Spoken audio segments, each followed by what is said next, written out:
It's interesting. I was mentioning this to a promoter just the other day. It occurred to me.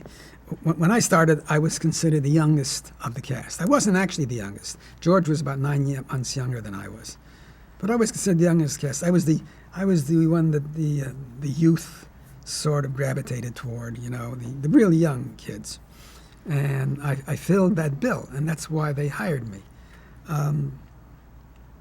As time went by, DeForest Kelley became the grandfatherly kind of figure, or at least the fatherly kind of figure, and he was the really, although Spock and Kirk were really endearing, and they enjoyed them, and they had great feeling for them.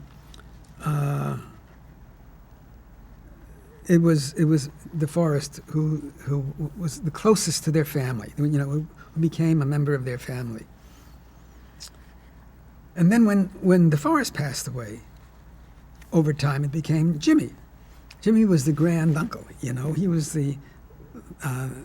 and people treated him that way. They started to hold out the chairs for him, when he sat down, and he became a little bit more infirm with time. But they absolutely delighted in his presence as the one they could most easily identify with, as a family member. And my feeling is that now, with the passing of both these gentlemen, sans hair,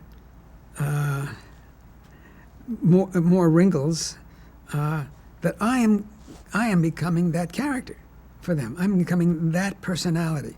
I'm becoming the fatherly or the grandfatherly character for them, and I see that a little bit in the way I'm treated when I go to conventions, and it's very nice. I mean, it's on the one hand, I don't want to particularly be thought of as as fragile and on my last leg, but on the other hand, I sense a kind of that people extend themselves a little bit more on my behalf because of the stature that the character now has for them.